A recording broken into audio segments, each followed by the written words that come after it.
my latest obsession is this concept of finite and infinite games. And I've mentioned finite mindedness or infinite mindedness a couple of times while we've been discussing. This goes back to the mid-1980s. A philosopher and theologian by the name of Dr. James Carse defined these two types of games, finite games and infinite games.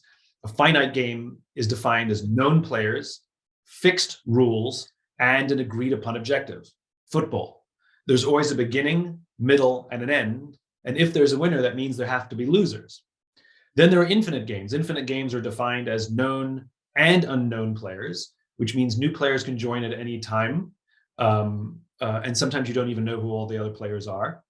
The rules are changeable, which means every player can play however they want. And the objective is to perpetuate the game, to stay in the game as long as possible. We are players in infinite games every day of our lives, whether we know it or not. Nobody wins education, for example. You can come in first for the finite amount of time you're at school when we agree upon the time frame, the school year, and we agreed upon the metric, grades. But nobody wins education. And likewise, nobody wins business. There's no such thing as winning business. It doesn't exist, right? But when we listen to the language of so many of our leaders, it becomes abundantly clear that they don't always know the game they're playing in. They talk about being number one, being the best, or beating their competition. Based on what? Based on what agreed upon timeframes, metrics, and objectives. And this is a problem because when we play with a finite mindset in an infinite game, when we play to win in a game that has no finish line, there are actually some very predictable and consistent outcomes. The big one being the decline of trust, the decline of cooperation, and the decline of innovation. And so we actually have to adjust our mindset to fit the game that we're playing.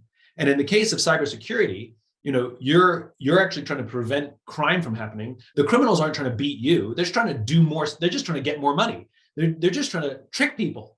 They just want access. They actually don't care about you and your cybersecurity. They're just trying to do more crime, right? It's an infinite game. And you don't even know who all the criminals are. There's no such thing as winning cybersecurity. It doesn't exist. It's an ongoing cat and mouse game. And so you have to have the right mindset for the game you're playing. And in this case, it's not about winning, it's about constant improvement. And it goes back to that analogy that we discussed right at the beginning when we talked about the lifestyle of business versus trying to treat it like a finite game, right? Which is it's not the end of the financial year doesn't symbolize the end of the game.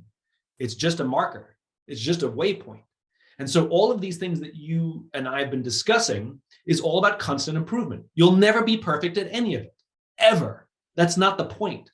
The point is that you're constantly working to advance and you're constantly saying, how can we be better? How can we be better relative not only to the other players in the game, but also relative to the criminals in the game?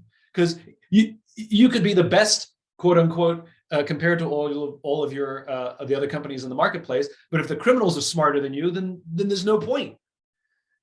So I think that's to adjust our mindset to play for the game we're in, which is the game of business, and especially cybersecurity, which really is an infinite game. I think is really, really important.